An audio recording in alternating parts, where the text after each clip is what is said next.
আসসালামু আলাইকুম ওয়া রাহমাতুল্লাহি ওয়া বারাকাতুহু। আলহামদুলিল্লাহি কাফা ওয়া সালামুন আলা ইবাদিহিল্লাযীনা আসতাফা। আম্মা বা'দ, ফাইন্না আসদাকাল হাদীসি কিতাবুল্লাহ ওয়া খায়রাল হাদী হাদী মুহাম্মাদিন সাল্লাল্লাহু তাআলা আলাইহি ওয়া আলা আলিহি ওয়া সাল্লাম। ওয়া শাররাল উমুরি মুহদাসাতুহা ওয়া কুল্লু মুহদাসাতিন বিদআহ ওয়া কুল্লু বিদআতিন দালালাহ وكل ضلالة في النار. أما بعد فأعوذ بالله من الشيطان الرجيم. يا أيها الذين آمنوا اتقوا الله حق تقاته ولا تموتن إلا وأنتم مسلمون. يا أيها الناس اتقوا ربكم الذي خلقكم من نفس واحدة وخلق منها زوجها وبث منهما رجالا كثيرا ونساء واتقوا الله الذي تساءلون به والأرحام إن الله كان عليكم رقيبا. وقال الله تعالى في كلامه المجيد: إنا أعطيناك الكوثر فصل لربك وانحر إن شانئك هو الأبتر. وقال تعالى في آية أخرى: ولكل أمة جعلنا منسكا ليذكروا اسم الله على ما رزقهم من بهيمة الأنعام. وقال رسول الله صلى الله عليه وسلم: من وجد ساعة فلم يضحي فلا يقربن مصلانا. আমাদের দিনী মুসলিম ভাইরা, আত-তাওহীদ ফাউন্ডেশন কর্তৃক আয়োজিত আজকে ধারাবাহিক আলোচনার হজ এবং কুরবানি বিষয়ক আলোচনার প্রথম পর্ব আমরা আজকে আলোচনা করব ইনশাআল্লাহ তাআলা। প্রথমে আল্লাহর দরবারে শুকরিয়া জ্ঞাপন করি যে আল্লাহ রাব্বুল আলামিন তার অশেষ মেহেরবানিতে সবচেয়ে মর্যাদাপূর্ণ মাস হজের মাসগুলোতে আমরা উপনীত হয়েছি। বর্তমান সময় আমরা গুরুত্বপূর্ণ সময় আমরা পার করতেছি। তো যে আল্লাহ রাব্বুল আলামিন আমাদেরকে বাঁচিয়ে রেখেছেন তার দরবারে জানাই শুকরিয়া এবং কৃতজ্ঞতা। আলহামদুলিল্লাহ। অসংখ্য দরুদ এবং সালাম বর্ষিত হোক আমাদের প্রিয় নবী মুহাম্মদুর রাসূলুল্লাহ সাল্লাল্লাহু আলাইহি ওয়াসাল্লামের উপর, যার প্রতি দরুদ পাঠ করার মাধ্যমে আমরা আল্লাহর পক্ষ থেকে 10 বার করে রহমত আমরা অর্জন করতে পারি। এরকম একজন নবীর আমরা উম্মত হতে পেরেছি। এজন্য আমরা আল্লাহর শুকরিয়া জ্ঞাপন করি। সেই সাথে আমাদের পক্ষ থেকে তার উপর অসংখ্য অগণিত দরুদ এবং সালাম আমরা পেশ করি। তিনি আমাদের প্রিয় নবী সৈয়দুল মুরসালিন খাতামুল আম্বিয়া নবী মুহাম্মদুর রাসূলুল্লাহ সাল্লাল্লাহু আলাইহি ওয়াসাল্লাম তার উপর। আল্লাহুম্মা সাল্লি আলাইহি আল্লাহুম্মা বারিক আলাইহি। সম্মানিত দিনদরদি মুসলিম ভাইয়েরা, আজকে মূলত আমরা আলোচনা করব কোরবানি করার বা কোরবানি শব্দের অর্থ কী এবং কোরবানি করার বিধান কী। তো প্রথমত আমাদের জানা দরকার যে এই কোরবানি এর সংক্ষিপ্ত ইতিহাসও আছে। তো কোরবানি মূলত এর অর্থ হলো যে আল্লাহ রাব্বুল আলামিনের নৈকট্য লাভের উদ্দেশ্যে যা কিছু পেশ করা হয় সেটাকে বলা হয় কোরবানি। আর আমরা মুসলিম শরীয়তের দৃষ্টিতে আমাদের মুসলিমের জন্য আমরা যেই পশু আল্লাহ রাব্বুল আলামিনের পক্ষ থেকে কোরবানি করার বিধান রয়েছে সেই পশুগুলো আল্লাহর নৈকট্য লাভের জন্য সেই 10ই জিলহজ, এই জিলহজের 10 তারিখে যেই আমরা কোরবানি করে থাকি সেটাকে মূলত বলা হয় কোরবানি। তো এই কোরবানির বিধান প্রথমে আমাদেরকে জানতে হবে যে এই কোরবানির সংক্ষিপ্ত ইতিহাস আমাদের জেনে নেওয়া ভালো। এই কোরবানির ইতিহাস শুধু ইব্রাহিম আলাইহিস সালাতু সালাম থেকেই যে এসেছে বিষয়টি এমন নয়। এই কোরবানির ইতিহাস সেই আদম আলাইহিস সালাতু সালামের 2 সন্তানের মাধ্যমে এই কোরবানির প্রচলন এটা হয়েছে। সেটা কোরআনুল কারীমে আল্লাহ রাব্বুল আলামিন ব্যক্ত করেছেন। আল্লাহ রাব্বুল আলামিন বলেছেন যে ওয়াতলু আলাইহিম নাবা আবনাই আদম বিল হক ইয কাররাবা কুরবানান ফাতুকব্বিলা মিন আহাদিহিমা ওয়া লাম ইউতাকাব্বাল মিনাল আখার। আল্লাহ রাসূলকে লক্ষ্য করে আল্লাহ রাব্বুল আলামিন বলেছেন যে তুমি তাদেরকে পড়ে শোনাও আদম আলাইহিস সালাতু সালামের 2 সন্তানের সংবাদ, যখন তারা উভয়ে আল্লাহ রাব্বুল আলামিনের নৈকট্য লাভের উদ্দেশ্যে মানে কুরবানি পেশ করলো। তাদের একজনের কুরবানি আল্লাহর দরবারে কবুল হলো এবং আরেকজনের কুরবানি আল্লাহর দরবারে কবুল হলো না। তারপরে এই ইতিহাস বলার পরে আল্লাহ রাব্বুল আলামিন যেটা বলেছেন সেটা আমাদের জন্য শিক্ষণীয় একটি বিষয়। তো এখানে বলা হচ্ছে ইন্নামা ইয়াতাকাব্বালুল্লাহু মিনাল মুত্তাকিন, যে আল্লাহ রাব্বুল আলামিন কুরবানি কবুল করে থাকেন যারা মুত্তাকি, পরহেজগার, দিনদার যারা, তাদের কুরবানি আল্লাহ রাব্বুল আলামিন কবুল করে থাকেন। এই ইতিহাস হয়তো বা আপনারা অনেকেই শুনেছেন। যে আপনার হাবিল এবং কাবিল তাদের বিবাহ সংক্রান্ত একটা জটিলতা তৈরি হয়েছিল। তখন তার অন্য কোনো দুনিয়াতে মানুষ ছিল না। অতএব যখন আল্লাহ রাব্বুল আলামিন তাদেরকে সন্তান দিতেন, ওই সময় মানে একটি ছেলের সাথে একটি মেয়ে আল্লাহ রাব্বুল আলামিন কি করতেন, জন্ম দিতেন। এবং তাদের জন্ম হলে এখন বিবাহ শাদীর একটা বিষয় ছিল, মানে কোথা থেকে কার সাথে কিভাবে বিয়ে দিবে। আল্লাহ রাব্বুল আলামিনের পক্ষ থেকে বিধান ছিল যে যেই যমজ ভাই বোনের জন্ম হবে তার সাথে তার বিয়ে দেওয়া যাবে না, বরং আরেকজন যখন জন্ম নেবে যমজ, তখন মানে কি পরিবর্তন করে বিবাহ শাদী দিতে হবে।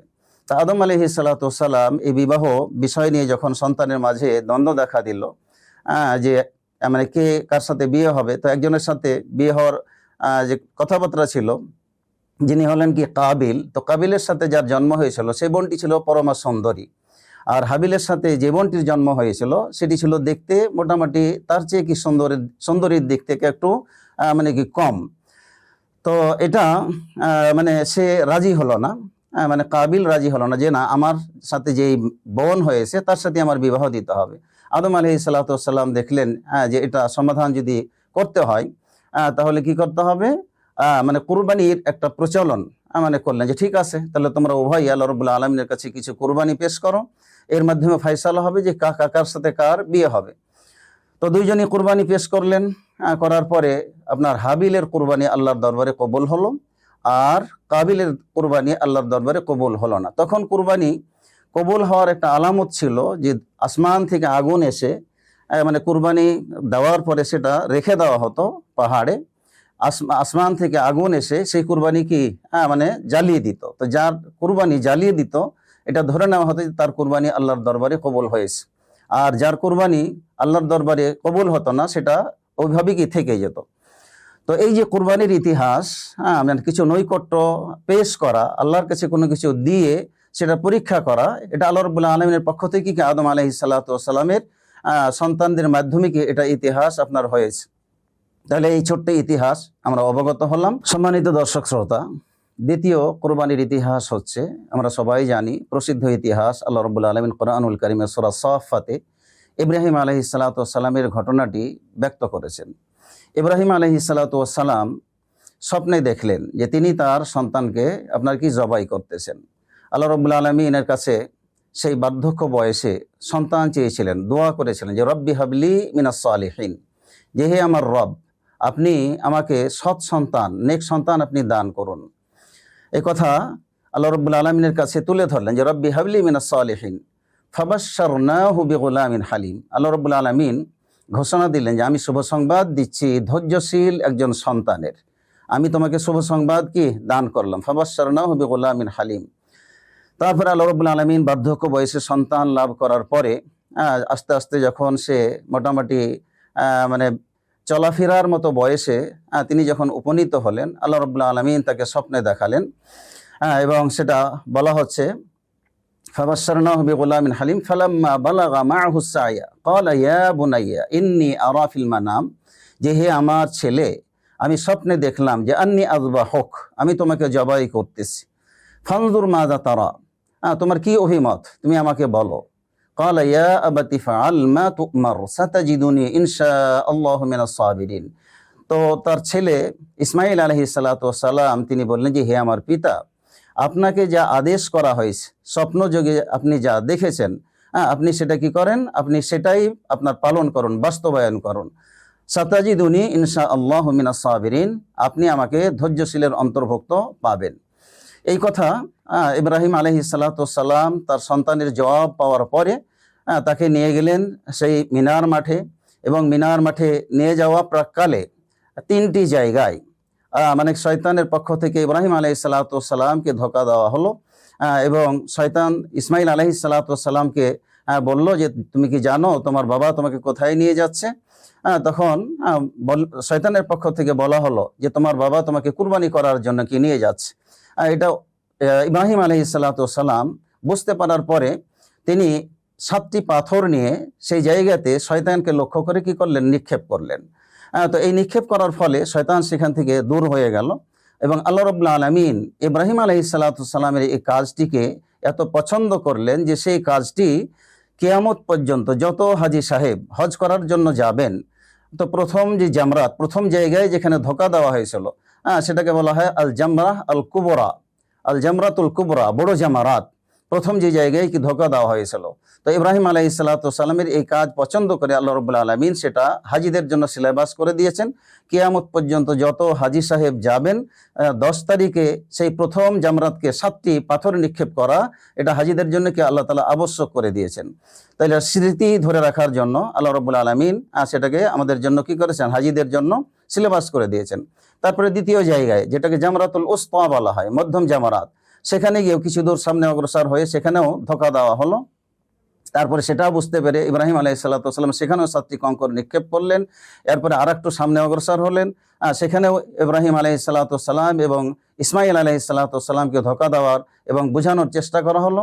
ইব্রাহিম আলাইহিস সালাতু ওয়াস সালাম সেখানেও 7টি কঙ্কর নিক্ষেপ করলেন, যার ফলে এই 3টি জামারাতকে পাথর মারা, এটা আল্লাহ রাব্বুল আলামিন হাজিদের জন্য এটা আবশ্যক করে দিয়েছেন। সম্মানিত শ্রোতা দর্শক, আরও এখানে আমাদের জেনে রাখা ভালো যে ইসমাইল আলাইহিস সালাতু ওয়াস সালামের এই ঘটনাকে কেন্দ্র করে অনেক মিথ্যা তথ্য ছড়ানো হয়েছে। যেমন অনেকেই বলে থাকে, আমাদের আলেম ওলামাদের ভিতরে অনেকেই এটা বলে থাকে যে ইব্রাহিম আলাইহিস সালাতু ওয়াস সালাম তার স্ত্রী হাজেরা আলাইহাস সালাতু ওয়াস সালামের কাছে ইসমাইলকে নিয়ে যাওয়ার একটা কৌশল করলো, যে ইসমাইলকে একটু সাজগোজ করে দাও, পরিপাটি করে দাও, ইসমাইলকে দাওয়াত খাওয়ার জন্য কি আমি নিয়ে যাচ্ছি। এই যে কথা, যে স্ত্রীর কাছে মিথ্যা কথা বলে দাওয়াত খাওয়ার নাম দিয়ে মানে এই ইসমাইল আলাইহিস সালাতু ওয়াস সালামকে নিয়ে যাওয়া হয়েছিল কুরবানি করার জন্য, এটা ডাহা একটা মিথ্যা কথা, মিথ্যা অপবাদ ইব্রাহিম আলাইহিস সালাতু ওয়াস সালামের ওপর। ইব্রাহিম আলাইহিস সালাতু ওয়াস সালাম কোনোদিন মানে মিথ্যা কথা বলতে পারে না। তিনি তাকে কুরবানি করার জন্যই নিয়ে যাচ্ছেন, এই কথাই কি মানে বাস্তব সত্য। এরপরে ইব্রাহিম আলাইহিস সালাতু ওয়াস সালাম ইসমাইল আলাইহিস সালাতু ওয়াস সালামকে নিয়ে সেই মিনার মাঠে, যেখানে কুরবানি করার জায়গা, এখন মানহার ও মিনা বলা হয়ে থাকে, যেখানে কুরবানি করা হয়, হাজী সাহেবরা কুরবানি করেন, সেই জায়গায় নিয়ে ইব্রাহিম আলাইহিস সালাতু ওয়াস সালাম সেই স্বপ্নের হুকুম বাস্তবায়নের জন্য তিনি তার গলায় কি ছুরি চালালেন। তো গলায় ছুরি চালানো মাত্র আল্লাহ রাব্বুল আলামিনের কাছে এটা এত পছন্দনীয় হলো, আল্লাহ রাব্বুল আলামিন ইসমাইল আলাইহিস সালাতু ওয়াস সালামকে বাঁচার জন্য সে তার জবাই হওয়ার পরিবর্তে একটা দুম্বার মাধ্যমে আল্লাহ রাব্বুল আলামিন তাকে ছড়িয়ে নিলেন, মুক্তি দিয়ে দিলেন। আল্লাহ তাআলা সেই কথাও বলেছেন, ওয়াফাদাইনাহু বিযিবহিন আযীম, যে মোটা সোটা একটা পশুর মাধ্যমে আমি তাকে মুক্ত করে দিলাম, ইসমাইল আলাইহিস সালাতু ওয়াস সালামকে। সম্মানিত শ্রোতা দর্শক, এখানে আমাদের আরো মনে রাখতে হবে যে এই যে ইব্রাহিম আলাইহিস সালাতু ওয়াস সালামকে মানে তাকে দেখানো হলো যে তোমার সবচেয়ে প্রিয় বস্তু কুরবানি করো, তারপরে তিনি কি করলেন, 100 উট কুরবানি করলেন। এটাও একটা মিথ্যা মানে কি বর্ণনা এই সমস্ত আমাদের করা হয়ে থাকে, যে তিনি প্রথমে 100 উট কুরবানি করলেন, তারপরে আল্লাহ রাব্বুল আলামিন আবারও তাকে বললেন যে তোমার কুরবানি কবুল হয় নাই, তুমি কি করো, তোমার প্রিয় জিনিস কুরবানি করো। তিনি আবারও 100 উট কুরবানি করলেন, তারপরে তাও কি পরবর্তীতে আবারও স্বপ্নে তাকে দেখানো হলো যে না, তোমার কি হয় নাই, কুরবানি কবুল হয় নাই। তখন তিনি চিন্তা করলেন যে আমার সবচেয়ে প্রিয় জিনিস আচ্ছা ইসমাইল আলাইহিস সালাতু ওয়াস সালাম, এটা হলো আমার সবচেয়ে প্রিয় ভালোবাসার কি মানে বস্তু। তারপরে তাকে তখন কি করলেন, কুরবানি করার জন্য মানে কি নিয়ে গেলেন। এই যে কথা, এটা কিন্তু আমরা জানি যে 100 উট কুরবানি করেছেন, তারপরে আবার 100 উট কুরবানি করেছেন, আবারও 100 উট কুরবানি করেছেন। এই কথাটা পুরোটাই কি মিথ্যা কথা, এটা বিশ্বাস করা যাবে না। বরং স্বপ্নে নিজ সন্তানকে কুরবানি করার এই অবস্থাটাই দেখেছিলেন এবং সেটার ভিত্তি করেই তিনি কি করেছেন, বাসা থেকে নিয়ে তিনি কুরবানি করার উদ্দেশ্যেই কি রওনা হয়েছিলেন। তাহলে এই যে এরকম মিথ্যা কথা প্রচার এবং প্রসার হয়, এগুলো আমাদের বিশ্বাস করা যাবে না। দ্বিতীয় কথা হলো, তাকে ছুরি চালানোর সময় আরো অনেক কিছু ইসরাঈলী বর্ণনা আছে, যে আপনার চোখ বাঁধা হয়েছিল ইব্রাহিম আলাইহিস সালাতু ওয়াস সালামকে। তার সন্তান ইসমাইল আলাইহিস সালাতু ওয়াস সালাম বলেছেন যে বাবা, তোমার জবাই করার সময় তোমার মায়া চলে আসতে পারে, এই জন্য তুমি কি করো, চোখটা বেঁধে নাও, তারপরে কি আমার গলায় তুমি ছুরি চালাও। তো এই যে কথা, এটাও একটা মিথ্যা কথা, যে চোখ বেঁধে ইসমাইল আলাইহিস সালাতু ওয়াস সালামকে ছুরি চালিয়েছিলেন। তারপরে ইসমাইল আলাইহিস সালাতু ওয়াস সালামের গলায় লোহার পাত মানে কি হয়ে গেছিল, যার কারণে ছুরিতে কাটে নাই। সে ছুরি যখন কি চালিয়ে ফেলে দিলেন, তখন একটা পাথরে আঘাত লেগে সেই পাথর টুকরো হয়ে গেছিল, এত ধারালো ছিল। এই যে ঘটনাগুলো বলা হয়ে থাকে, এগুলো মোটেও কি ঠিক নয়, বরং তার গলায় এরকম লোহার বা তামার কোনো পাত দিয়ে দেওয়া হয় নাই, বরং এটা আল্লাহ রাব্বুল আলামিনের পক্ষ থেকে একটা মুজিজা ছিল, যে আল্লাহ রাব্বুল আলামিন তিনি চেয়েছিলেন যে মানে কি সরাসরি ইসমাইল আলাইহিস সালাতু সালামকে যিনি কি করা হয়, জবাই করা হয়।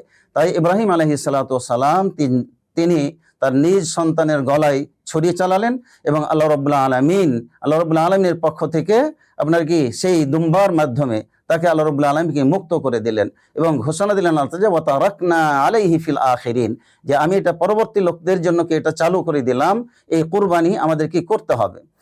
সম্মানিত দর্শক শ্রোতা, তাহলে আমরা সংক্ষেপে কুরবানির দুইটা ইতিহাস আমরা জানলাম।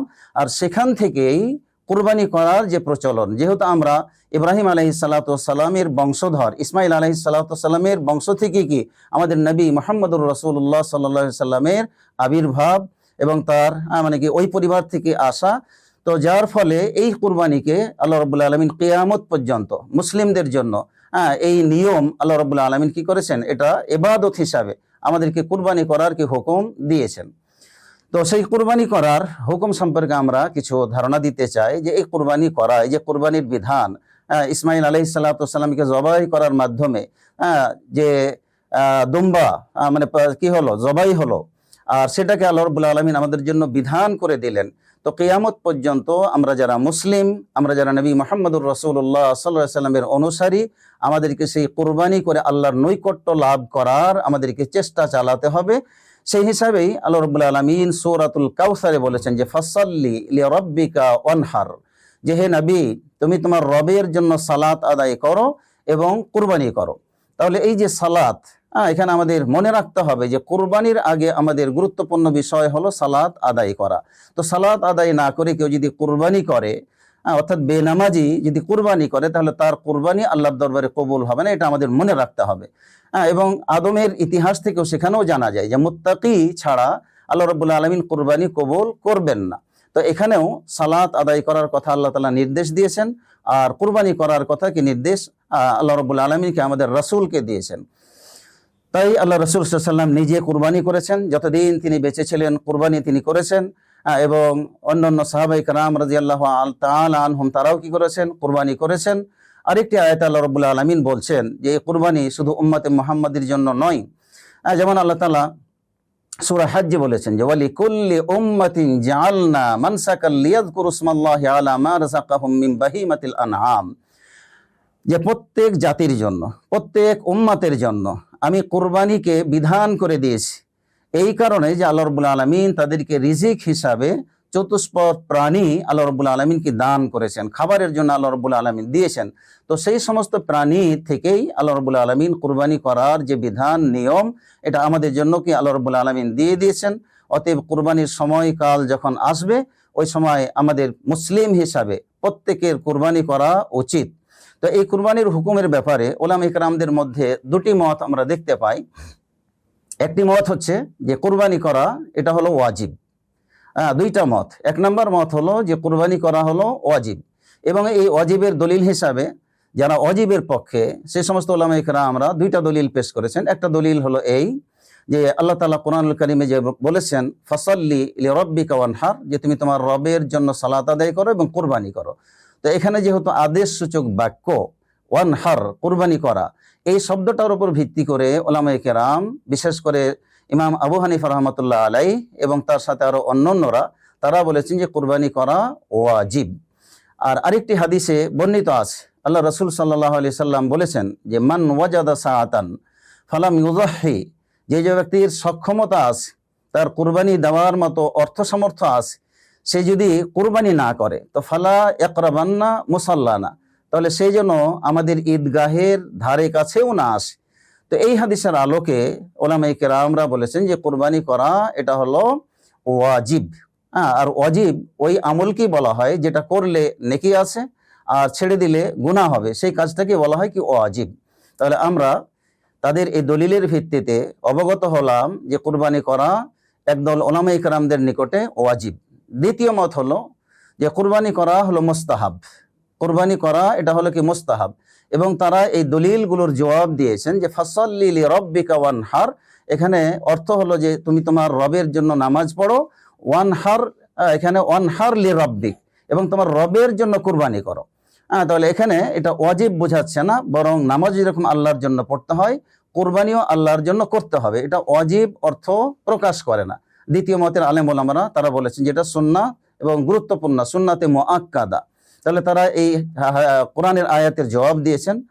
আর আরেকটি হাদিস তারা বলেছেন যে ইযা আরাদা আহাদুকুম আন ইউযাহিয়া, যে তোমাদের মধ্যে যারা কুরবানি করার ইচ্ছা পোষণ করে তারা যেন তাদের শরীরের কোনো লোম বা নখ এগুলো যেন স্পর্শ না করে।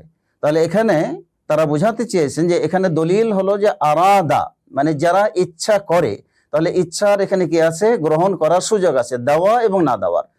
তাহলে এখানে যেহেতু ইচ্ছার সুযোগের কথা বলা হয়েছে, যারা দেওয়ার ইচ্ছা করবে তারা চুল নখ এগুলো কি করবে না, কাটবে না। তাই এটাও প্রমাণ করে যে এটা একটা কি মুস্তাহাব বিষয়, যদি করে তাহলে আলহামদুলিল্লাহ সুন্নাতে মুআক্কাদা একটা কি আদায় হলো। আর আরো দলিল অনেকগুলো দেওয়া হয়েছে, তার মধ্যে অন্যতম দলিল হলো যে আবু বকর এবং ওমর রাদিয়াল্লাহু তাআলা আনহু, তারা দুইজন আপনার কুরবানি কোনো সময় কি আপনার ছেড়ে দিয়েছেন, কুরবানি কি করেন নাই। তাহলে সাহাবীদের এই আমলগুলো থেকেও বোঝা যাচ্ছে যে কুরবানি এটা ওয়াজিব নয়।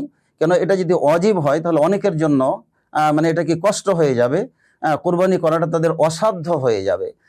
তো এই মতটাকেই সবচেয়ে বেশি কি প্রাধান্য দেওয়া হয়েছে, যে আসলে কুরবানি করা এটা হলো সুন্নাতে মুআক্কাদা।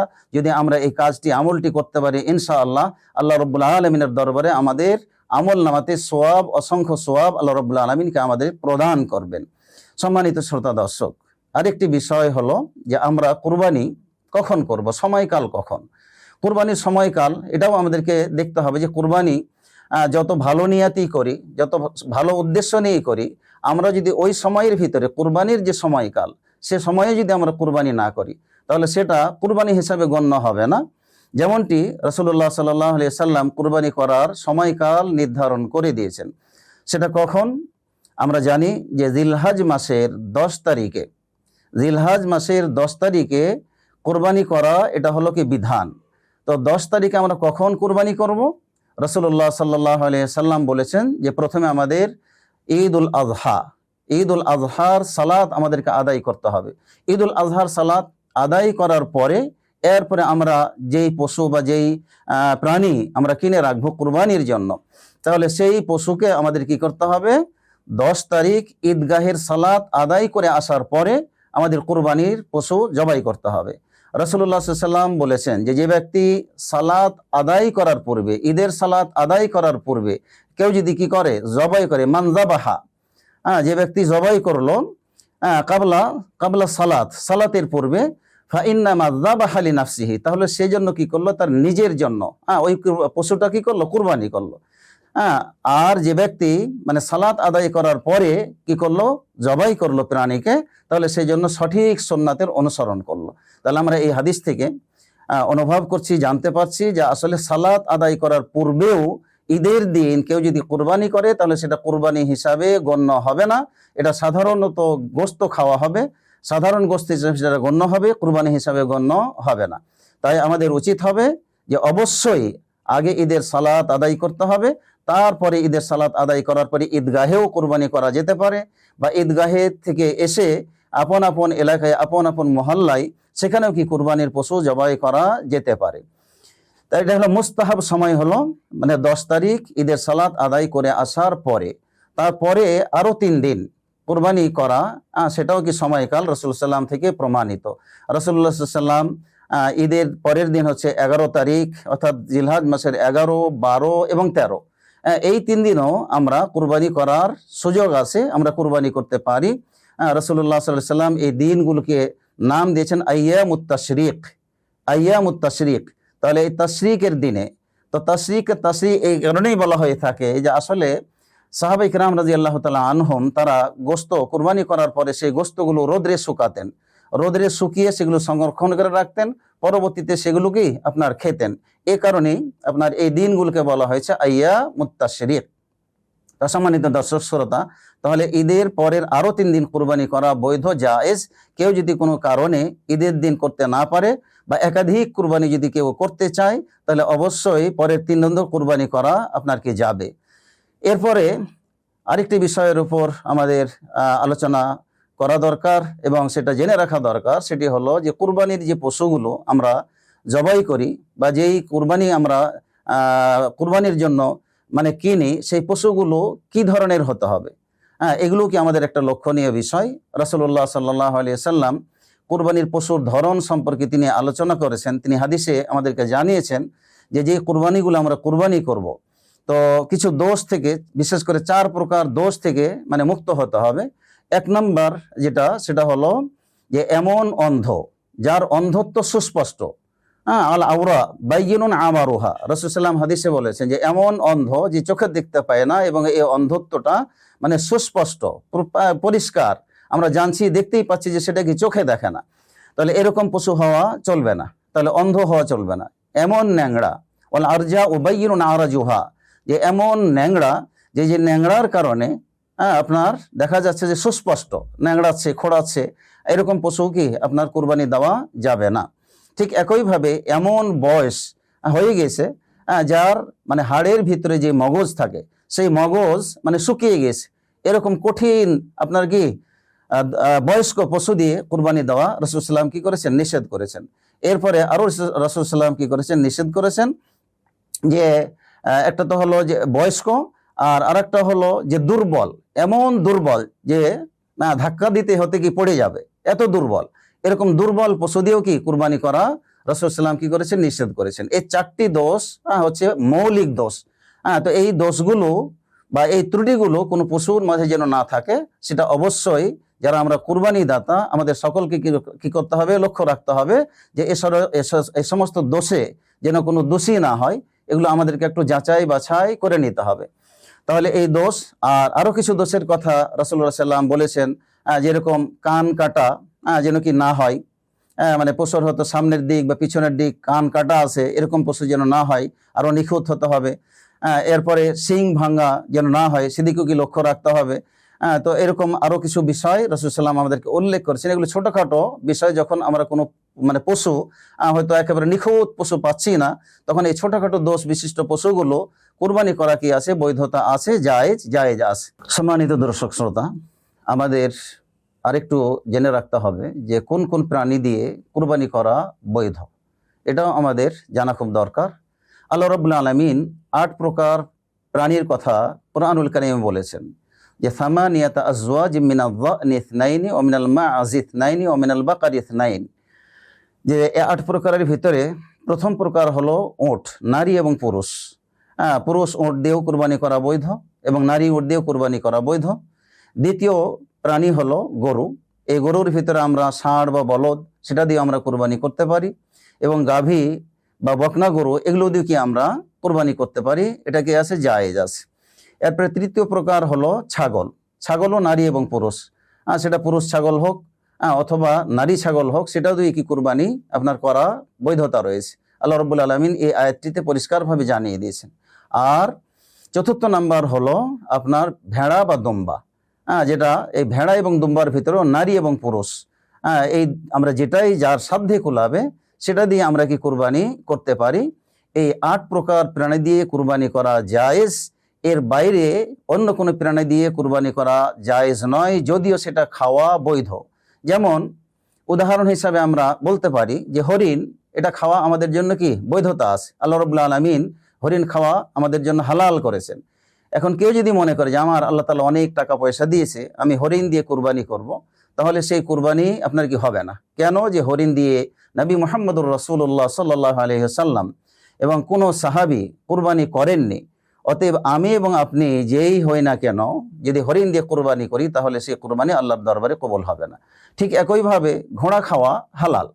এখন এই ঘোড়া খাওয়া হালাল বলে কেউ যদি মনে করে যে আমি কি করব, ঘোড়া দিয়ে কুরবানি দেবো, তাহলে সেটা কি হবে না, ঘোড়া দিয়ে কুরবানি হবে না। ঠিক একইভাবে আমাদের মনে রাখতে হবে যে মুরগি খাওয়া হালাল। এখন কেউ যদি মনে করে যে আমার অর্থনৈতিক সচ্ছলতা নাই, আমি একটা মুরগি কুরবানি দিব, এবং মুরগি কুরবানির এটা হাদিসেও কিন্তু আছে যে জুমার দিনে কেউ যদি আসে কোনো এক সময়, তাহলে লাস্ট সময়ে, তাহলে একটা মুরগি কুরবানির কি সওয়াব দেওয়া হবে। তাই বলে এখন আমরা এটা বলতে পারি না যে মুরগি কুরবানি দেওয়া এটা কি বৈধ। অতএব মুরগি দিয়ে কুরবানি দিলে কুরবানি হবে না। আরেকটি প্রাণীর কথা পাওয়া যায়, সেটি হচ্ছে মহিষ। এই মহিষ দিয়ে কুরবানি হবে কি হবে না, এটা নিয়ে ওলামা ইকরামদের ভিতরে মতানক্য রয়েছে। কেউ বলেছেন যে জামুস, আরবিতে মহিষকে বলা হয় জামুস, তো এই জামুসকে ওলামা ইকরামরা কেউ বলেছেন যে হাযা নাওউম মিনাল বাকার, যে মহিষ এটা হলো গরুরই একটা প্রকার, আকার আকৃতির দিক থেকে, গঠনের দিক থেকে মানে গরুরই একটা প্রকার। এই হিসাবে মহিষ দিয়ে কুরবানি করলে সেটা কুরবানি হয়ে যাবে। কোনো কোনো ওলামাদের কি মত আছে। তো আমাদের সাধ্যমতে চেষ্টা করা দরকার যে আসলে কোরআন হাদিস থেকে যেটা নাস আছে, মূল দলিল আছে, সেই প্রাণীগুলো দিয়ে আমাদের কুরবানি দেওয়ার কি চেষ্টা করা। আমরা যাদের সাধ্য আছে এবং সহজ মানে লভ্য পাওয়া যায় সচরাচর, এরকম প্রাণী দিয়ে আমরা যদি কুরবানি করি তাহলে ইনশাআল্লাহ আল্লাহ রাব্বুল আলামিন আমাদের কুরবানি কবুল করবেন। তো আমাদের দেশে উট এটা সহজলভ্য নয়, সচরাচর সব জায়গাতে পাওয়া যায় না। যদি কাউরি সাধ্যে কোলায় যদি পায় তাহলে উট দিয়ে কুরবানি দেওয়ার চেষ্টা করবে। প্রাণী যত বড় হবে তার সওয়াবটাও কি তত বেশি হবে। মানে ওখানে আমরা অর্থনৈতিক, যেহেতু আমরা অনেক একটা বড় মানে ব্যয় করে থাকি, সেটার উপর ভিত্তি করে কেউ বলেছেন যে উট কুরবানি দেওয়া হলো এটা উত্তম। এবং জুমার দিনের হাদিসেও সেটাই কিন্তু রাসূলুল্লাহ সাল্লাল্লাহু আলাইহি ওয়াসাল্লাম বলেছেন যে প্রথম সময়ে কেউ আসলে সে একটা উট কুরবানির কি সওয়াব পাবে। তাহলে এই হাদিসের আলোকে ওলামা ইকরামরা বলেছেন যে উট দিয়ে কুরবানি কেউ দিতে পারলে সওয়াব বা নেকি বেশি হবে। এরপরে হলো দ্বিতীয় পর্যায়ে হলো গরু, তার কারণ গরু এটাও গঠনের দিক থেকে, দামের দিক থেকে কি বেশি, এই জন্য আমরা দ্বিতীয় এটা আমাদের পাওয়াটাও কি খুব সহজ। যদি আমরা গরু এটা দিয়ে কুরবানি দিই তাহলে এটাও কি আমাদের জন্য সওয়াব বেশি হবে। এরপরেও যদি কাউরি সাধ্যে না কোলায় তাহলে আমরা মানে তৃতীয় যে অবস্থা সেটা আমরা নিতে পারি, ছাগল দিয়ে অথবা দুম্বা বা ভেড়া দিয়ে আমরা কুরবানি করতে পারি। একটা ভেড়া দিয়েও যদি আমরা কুরবানি করি তাহলে এই একটি প্রাণীর মাধ্যমে আমাদের পরিবারের যতজন সদস্য আছে সকলের পক্ষ থেকে আপনার কি হয়ে যাবে, আদায় হয়ে যাবে। সম্মানিত দর্শক শ্রোতা, আরেকটি বিষয় হচ্ছে যে কুরবানির যে পশুগুলো হবে, প্রাণীগুলো হবে, সেগুলোর বয়স কত হতে হবে। এটা নিয়ে আপনার যে মতামতগুলো পাওয়া যায়, যেমন রাসূল সাল্লাল্লাহু আলাইহি ওয়াসাল্লাম হাদিসে বলছে লা তাযবাহু ইল্লা মুসিন্না, যে তোমরা ওই পশু জবাই করো না যেটা কি মানে মুসিন্না নয়, মুসিন্না ব্যতীত তোমরা কুরবানির পশু জবাই করো না। এখন এই হাদিসের ব্যাখ্যায় ওলামা ইকরাম তারা বলেছে যে মুসিন্না শব্দের অর্থ আসলে কি, মুসিন্না শব্দের অর্থ আসলে কি, যে মুসিন্না মানে আসলে কি এটা বয়স নাকি দাঁত। তো কিছু কিছু ওলামা তারা বলেছেন যে আসলে মুসিন্না প্রত্যেক প্রাণীর, প্রত্যেক শ্রেণীর যে প্রাণী আলাদা আলাদা একটা বয়স আছে।